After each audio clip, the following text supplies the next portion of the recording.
Husker dere hvor mange tusen det som bor i Braveheart? Nei, ikke Braveheart, men som bor i Meheba. Ja, noen husker det. 36 000 mennesker bor det i Meheba. Det er ganske mange, det er halve Kristiansand nesten. Som dere så er det jo veldig grønt og vakkert der. Mange, i hvert fall når det er regntid, så er det det. Men mange mennesker bor der under veldig, veldig, veldig vanskelige forhold. Så hadde jeg lyst til å spørre deg, for Steffen, du har selv bodd der nede. Og så, nå skrev jeg et ord som du sa, «Hæ, hva betyr det?» sa du det. Og da hadde jeg spurt, i hvilken forfatning var du i? «Hæ, forfatning?» Så det var, vi bruker ikke det ordet lenger. Men kan du si noe om at du havna i Meheba? Hvor gammel var du da? Det husker jeg ikke. Ja, jeg var veldig gammel, jeg husker ikke.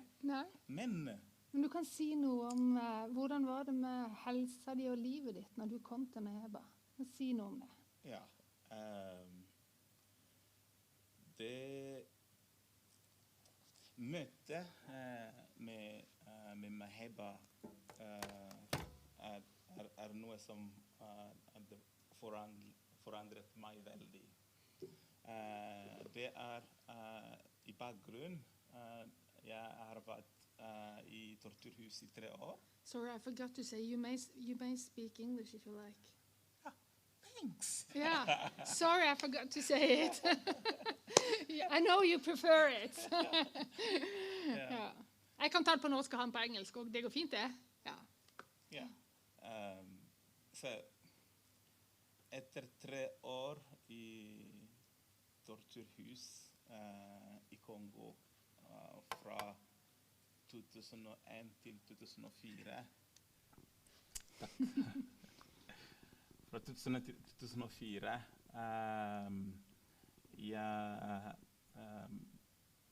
det å bli utsatt til tortur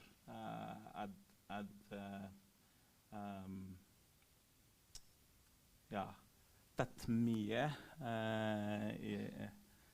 og det lagt mye samtidig at opplevd Gud i livet mitt, og så får jeg hjelp for å komme ut av landet fra mennesker som jeg ikke kjente. Og så var jeg på sykehuset i Lusaka i Zambia, og mens jeg ventet på å få asyl i Zambia. Det gikk ca. 6 måneder fra da jeg kom til Zambia 28. desember 2004 til jeg fikk asylsøknaden min innvilget i Zambia og ble sendt da fra Lusaka, fra mottakssenteret i Lusaka til Meheba flyktningeleir. Hvordan var livet i Meheba? Ja. Hvordan var det å leve der?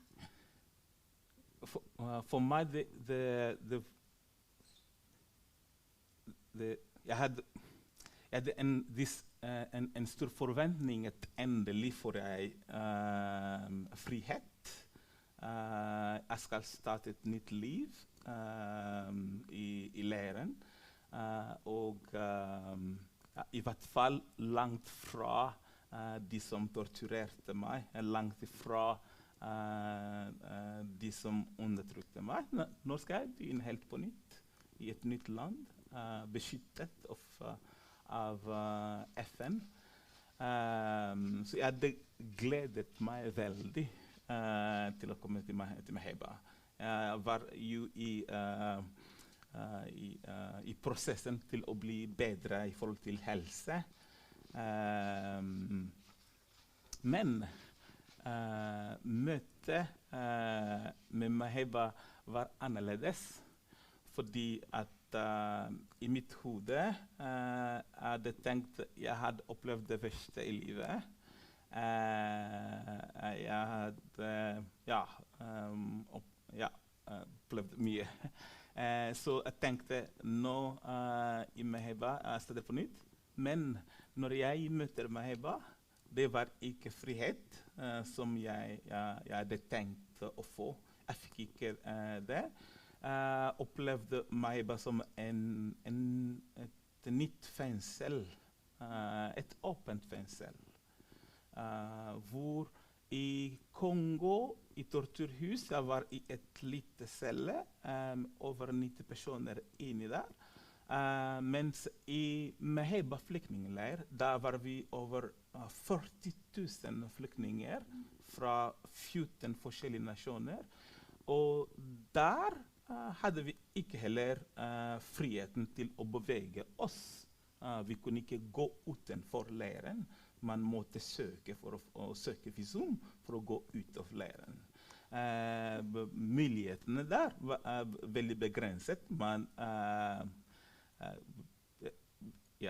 Jobbmuligheter er begrenset. Veldig mørkt. Ekstrem fattigdom i leiren. For det var en av de tingene jeg lurte på. Shall we try it in English? Is that okay? I can try as well. Did you have enough food? Actually, no. When we arrive as new refugees in Zambia or in Maheba, the government of Zambia gives us the papers as the status as refugees. And then the United Nations High Commissioner for Refugees, UNHCR, advocate for the refugees so that either they can get resettlement to be transferred to another country, or to be protected locally in Zambia and be integrated in Zambia. And for those who want to repatriate, go back to their home country, could go back. But food, we received 5 kilos of maize and 2 kilos of beans and a glass of cooking oil. That's what we were supposed to live on for the whole month. And very little salt. That's what we're supposed to live on for the entire month. And it is not enough, and it wasn't enough then. So we had to, and many families had to make a rotation, kind of rooster, where some people would eat on Mondays in the family, and then the others will not eat but drink boiled water with salt inside, and it keeps the stomach full with the feeling as if you have eaten. So you will stay longer. And for those who have some money, then they will add cooking oil in the boiled water. Then it becomes a source of energy, and you stay a little bit longer. And for those who had enough money, more money, will buy butter and will add in the boiled water and drink it and have a new source of energy. And the stomach stay a little bit full for a little bit longer and throughout the whole night until the next day. And that's how many refugees were living, and that's how I was living. And what is that like today? Are people still living like that in Maheba? Today it's worse because at least in our time we received the 5 kilos of maize. Today, refugees receive the new refugees receive around 70 kroner as a start package when they arrive, and they will receive that 70 kroner per person for 6 months, and then after that they have to stand on their own. So the situation is worse now than in our time. And that is also, that's one of the things I was so surprised by. There are 65 ansatte, employees from Braveheart in Maheba, and not even all of them always have food on the table each day. That's one of the things I saw. That's the reality, even for those who work with Braveheart, some of them. And we could talk a lot about, we will talk a little bit more about that afterwards, but somehow you came to Namsos. You stayed there. For how long did you stay in Meheba? I stayed in Meheba for 2 years. Yeah. And then you ended up in verdensnavle, Namsos. Tell me about that. Yeah. What was it like to come to Namsos? It was a huge shock for me to come to Namsos. The first, through the UN, I did not apply to come to Norway, and I was told you're going to Norway, and that is a shock for somebody who comes from Congo, and Congo has been a Belgian colony, and many Congolese would want to go to Belgium, France, Canada, because they speak the same language, and the culture will be very close to each other, so many would love to go there. And in my life, I knew very little about Norway, and what I knew about Norway was the Nobel Peace Prize. And that's something I knew about Norway. And so to be informed that the UN is sending you to Norway, and that was the first shock. Norway? Where is Norway? Why Norway? Do I have a choice? Can I say no? Unfortunately, those you have no right. It's okay. It's Norway then, and then no is accepted. And so it took around 17 hours from Zambia to Norway. But these 17 hours, they were both short and long. The interval between this refugee camp, Meheba, and Namsos, it was both long and short. It was long in the fact that I got tired. We moved from one place to another, about 5 transitions, until we arrived in Namsos, and it seemed so long, and I got tired, and my first contact with Namsos, I was like, what? Is this Europe? The image we had of Europe is tall buildings, highways everywhere. It's blue light, multicolors in the night, and the fancy cinemas, and that's the idea and the image of the West and Europe. And when I arrived in Namsos, my apartment was by the sea, and on front was 2 big mountains, and there were trees around. Like, is this Meheba again? Am I really in Europe? So it was strange. But that was one side, the first shock. But the second shock is that what I think changed my life is the fact that it took me 17 hours from extreme poverty, from extreme lack, to suddenly in a new world where the contact person from NAV who received me and had prepared already and bought enough food supplies for me. And my fridge was full. And I can't remember the last time I used my own fridge. And now my fridge was full. I had like an infinite of choices on what I would eat and what I would not eat. But 17 hours ago, I had none.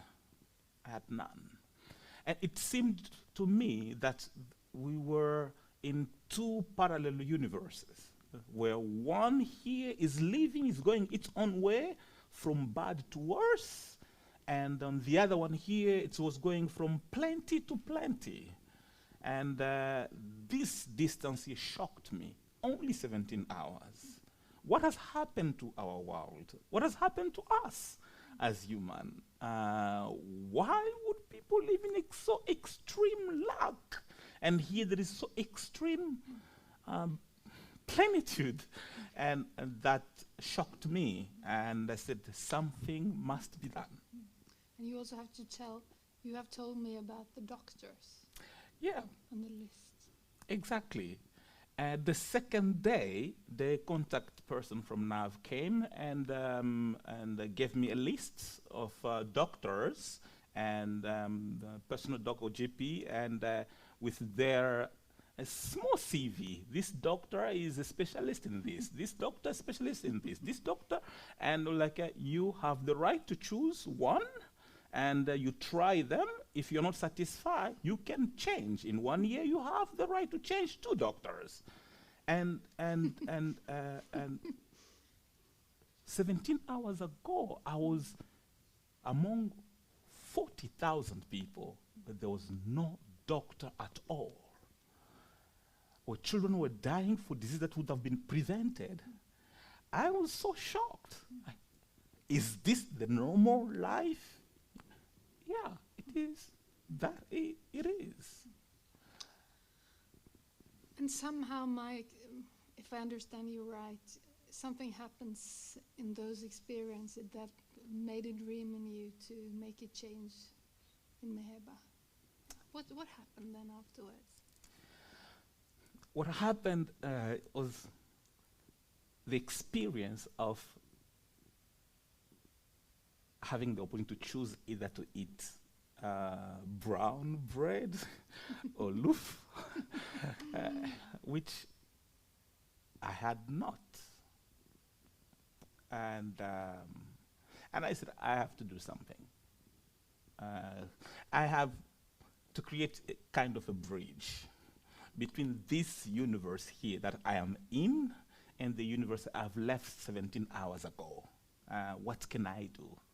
Unfortunately, as a new refugee, I live with introduction money, and it caters for my food, my bills, house rent, electricity. They have to teach me to pay all these bills and to pay on time, and everything is calculated around that. That is very difficult to save. And I come from a society where my thing is yours, and what I will share with that one, and so what I earn now is no longer just mine. It's also for my friend I left 17 hours ago. It's for my neighbor I left 17 hours ago. Now I have this social responsibility over those who have remained behind. I was handpicked among 40,000. I felt blessed or lucky, but those are still there. And I have somehow a responsibility for those left behind. And that challenged me. But what I had was little. But my Norwegian teacher was smart. She told me, Stephen, every time you go to the boutique to buy soda, Coca-Cola, Fanta, the bottle, don't throw it. It is money. It has a value, a price tag on it. That's money. And I wondered, there were many bottles every Monday in the street of Namsos. So is it that money that's being thrown? Yes, it is. Wow. Plenitude. When we have so much and we can just throw everywhere. I said, I will not throw mine, and I will go as the idea of the Canaanite woman would say, the dog will eat even those that are falling down. I will go and grab that which is falling down, and I am going to put it together and feed my fellows. And that was the beginning of the journey of Braveheart and the work of Braveheart. I was going in the street of Namsos to collect empty bottles, and I washed them. I didn't even know that I wasn't supposed to wash them. I spent my energy. I regret today that I had to wash the bottles and then go pound them and sell them. But I made a commitment to God. And if you allow me, if you bless me, then I will go back to that camp and help. My first priority were the children. I will go back and help the children. Number one, it's because the children were victims. They did not choose to belong either to this ethnic group or to the other ethnic group. They did not choose. They don't know about politics and all of the conflict that is going on. And now they are the one paying the highest price. And for the refugees in Maheba, you are put there and your life is put on standby. You don't know for how long you live in the camp. The camp was started since 1970, and it is on until today. The refugees who came since 1971, they're still there today. So your life is put on hold while waiting when UNHCR will find a government that will take you to another country, or when there will be peace in your country, then you can go back to your country. Meanwhile, you are on standby for 10 years, 20 years, or 30 years. And for the children, their future is robbed from them. They will be there. And what happens is that parents will teach them, will continue. If we are suffering today, it is because of that ethnic group. And so they are sowing in them this hatred, and then they will be easily, because they are angry, and they will easily be recruited in criminality, and this hatred against ethnicity goes on and on and on. This cycle of violence will go on and on and on. And for these families, it is as if the whole generation is cursed. None of these kids will be a leader, an engineer, a doctor, but they all have dreams of that. And I said, if God, you bless me, I will come back for these children. And so when my eyes were opened to this bottles business, and I said, hallelujah. The children in Maheba, I will send them to school. So I opened an account and put all the money from the bottles there. And as I was moving after Norwegian classes, I was moving in the streets, some people sympathized with me. They thought I was extremely poor. I did not have enough that I was collecting the bottles. And so they will approach me, is everything all right? Some people think I was insane by doing that. As I was going in the garbages to open up, they will approach me and ask me, why are you doing this? Is everything okay? Do you need some help? I'm like, yes, I need some help. I need to feed somebody in Maheba. I need to send a child to school in the refugee camp. And they thought it was impossible to do with the bottles. And others, so yes, this is a great idea. I have some bottles home. And some people called me to collect their bottles. Others, they sold their bottles and sent the money to me. And that was the beginning of a project I called the Bridge of Hope, to send children back to school. And now, that's some years ago, and now there is a great work in Maheba, thanks to Braveheart. And you are 65, and the word is ansatte. Employees, and they are all refugees. And you are sending 650 children to school, but you're also doing other things. Please tell us about what you are doing in Maheba. And maybe we'll have some pictures as well. Christian? Yeah, while the pictures will go, I want to tell you this. The empty bottles is what I had in my hand then. And God used that to multiply. Like the small child who had fish and pieces of bread, and that fed the thousands. And for me, it was these empty bottles that God used in order to send the children to school. Young girls who are forced to be married early, I said I will advocate for these girls, and it was the beginning of the education project that we have today, and it was the beginning of the child protection project that we have today. It was the beginning of the back to school project that we have today. All these projects together, they sponsor children and give refugee children opportunity to go to school, so that the dreams that were shattered due to conflicts, due to the fleeing, the running away, can be restored. And with this, we also give opportunity to children to dream again. Dreams to become a pastor, dream to become a teacher, dream to become a nurse. They can dream again, and as brothers and sisters, and we help them fulfill those dreams. And then I had an encounter in 2008 when I went back to the camp to follow up this education project that I started. There was one lady, she's a single mother from Rwanda. She lost her husband because the soldiers, as they were running from Rwanda, they sought asylum in Congo. And in Congo, there was a conflict going on there, and many rebels, they used rape as a weapon. And so they came into their villages and they tied all the girls and mothers and asked the soldiers to go rape them in front of the families. And then the father, the husband of this lady, was fighting to save her daughter, and that's how he was shot and he died. And this lady walked to run away from these soldiers after the rape they experienced in the family. They ran in fear for 2 years. They walked on feet from all the way from Congo to Angola.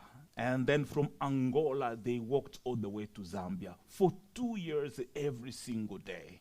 And as you see their feet, they tell you how long they have walked, how feet have been transformed with no shoes, long walk through the bushes, through all that they went through. And arriving in the refugee camp with our 4 children, life wasn't easy. What she received wasn't enough to take care of her children. And so she would stay one day, the second, the third, children are crying, they're so hungry, what would she do? No opportunities, then she decided to go sell her own body, sex work to buy sweet potatoes for the children. She will go out, sell herself for 5 kroner, 10 kroner, 20 kroner. And that was the salary. And she approached me. She said, I am tired. I am dead. I don't want to go on this way any longer. So I'm begging you, if you can lend me 20 kroner, the equivalent of 20 kroner. I want to start selling charcoal on the market. Cool. And then next year when you come back again, I'll give you back your 20 kroner, because I cannot go on with this life anymore like this. I was moved, and the money from my empty bottles wasn't enough. My idea was only to send children to school, and now this lady came. I was confronted at all angles, and I was shaken. And so I gave her 200 kroner, the equivalent of 200 kroner, and said, here is the money. Go do whatever it takes you to do to run that charcoal business. And when I come next year, you give me my money back. And if you do so, then I will use that money to give to another lady in your situation. We made a deal. We prayed together. And next year, when I came back, she had kept my money in a Bible, and she came and said, "Here's your money back." But what she had done was she had not only started a small business of selling charcoal, now she was selling cornmeal, which is the main source of food that they use in Zambia. She was selling cooking oil. Now her children were going to school. And she had moved from living in a tent. Now she had bought bricks and built a small hut where they were living. She took me home to her own house. She made the food for me. And we ate and we praised the Lord. And that was the beginning of the second project of Brave Hearts, which was the Women Entrepreneurs or Microfinance Project that we are running in Brave Hearts. And from there, we have sponsored many women to do small businesses. Some 2 years ago, we had an innovative idea with Ansgar students who are attending psychology. And we said, now we want, because many of these women who have been exposed to extreme violence in their lives, and they carry a lot of trauma in them. And so now we wanted to combine an entrepreneurial aspect to teach them to run small businesses, at the same time to empower them so they can take care on the trauma, and give them some strategies, some tools that they can use in order to live kind of a normal life in a place where there is no psychologist to take care of them. And that has been a success. Besides that, we have a clinic, and you heard about it earlier today. Here we see it. Can we stop the pictures? Is that possible? We have a clinic, and the clinic has 20... Here we have the clinic. The clinic, yes. And the clinic is like a mini hospital, has all the departments there, the maternity, child ward, women, men, and then an outpatient. And every month we receive around 1,600 to 1,800 patients. And during the Corona time, our clinic has been the main center for all the refugees in Maheba.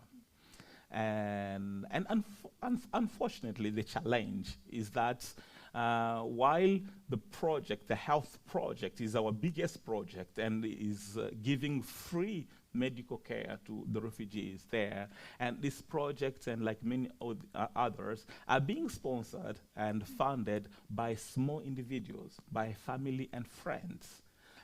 We do not have a big fundraising system. We do not have many employees working with this project here in Norway. So it is only few people, some few friends, who have believed in this project and have been faithful, donating small amount of money every month. And unfortunately, during the Corona, some of our few donors lost their jobs. And their income was reduced. And they said, unfortunately, we have to say no to donate for now. We have to stop. While the need in the camp is exactly the health, it is rising higher. Then we had this gap between the little money we get here in Norway and the greatest need in the refugee camp in Maheba. So big difference. Yeah. It's so big gap. And that's the challenge that we are facing. Besides the health, we have a children's home. We take care of children who are orphans and children who have with special kids, needs medical attention. And we have children who have other challenges as well that we take care at the children's home. But today we have 19 kids that we're taking care of there. And besides that, we have one of the projects that has also impacted and changed my life a lot. It's the safe home. It's a small house that we are taking care of girls who have been exposed to extreme extreme evil. We have girls who have experienced extreme. You have no idea. The youngest girl we take care of, she's turning 10. She's younger than my daughter. She's been raped twice. And for these girls in the community where talking about rape is a shame that goes on the entire family, in the entire clan, and these girls are forced to keep quiet. These girls are forced to live with the pain, and they are called witches for things that they have been exposed and forced to. They can't say anything about it, and nobody will believe them, and parents will tell them, never talk about it again. It destroys our reputation. It's just unimaginable. And that's the distance, you see, those 17 hours from Maheba to here. It's only 17 hours. And Stefan, we can really see your passion for helping those people. And that is my actually last question. Because when you not returned, but when you came to Norway, and you've experienced so much evil and so many bad things, it wouldn't be strange at all if you said to yourself, now it's my time to enjoy life in Norway. I've had so much evil, so now I will enjoy the life in Norway as it best. But you have surrendered your whole life to helping those people and to God. And I was wondering, what is why? Because all the days are not good. I know that. I know you. And your health is not very good. And still you've surrendered your life to this thing. Tell me, why did you do this, Stefan? What's the inspiration or That's a difficult question to answer. And I think the encounter I had with Jesus Christ in prison changed me, and that has stayed as driving force in the work. I experienced the extreme love of God. I experienced the extreme kindness of God. And this God, He is spirit, and He uses us people to bless other people, to change other people. While on the 24th of December 2004, my brother was shot dead, I climbed up from the septic tank, smelling, crying, and given up on my life. That it's best I die here. I see no more meaning for life. The missionary nurses, Catholic missionaries, they met me. They saw me dying there. They had all the right to pass by me. He's a criminal. He is someone who has escaped from the prison. Let's call the police. He must be arrested. We must return him to the police. But no, they took me in. They treated me. They met me with love. They met me with extreme kindness. They offered me what they would have said I did not deserve. As a prisoner, the tag is already a criminal. They met me with extreme love and gave me a chance to live, to be where I am today and be able to testify because I was met with extreme love. It changed me, it transformed me, gave me hope, opened a whole world of opportunity before me. And I think that what God is doing every single day. He wants to reveal his extreme kindness and extreme goodness to people who have experienced extreme evil in their lives. He uses people. He uses you and me who have believed. He uses us to reach out to many others. Like you read in Matthew, I was sick. You took care of me. I was in prison.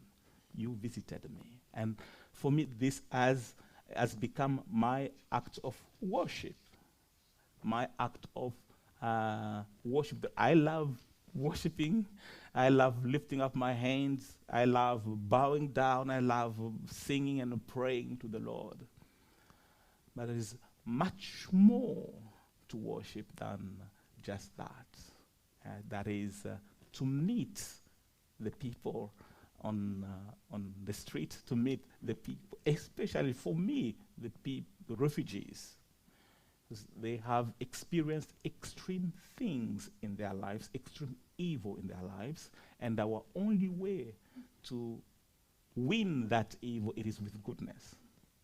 That goodness has saved me, has helped me, has transformed me, and I think that is what other refugees or other people experience evil would need. So that fact that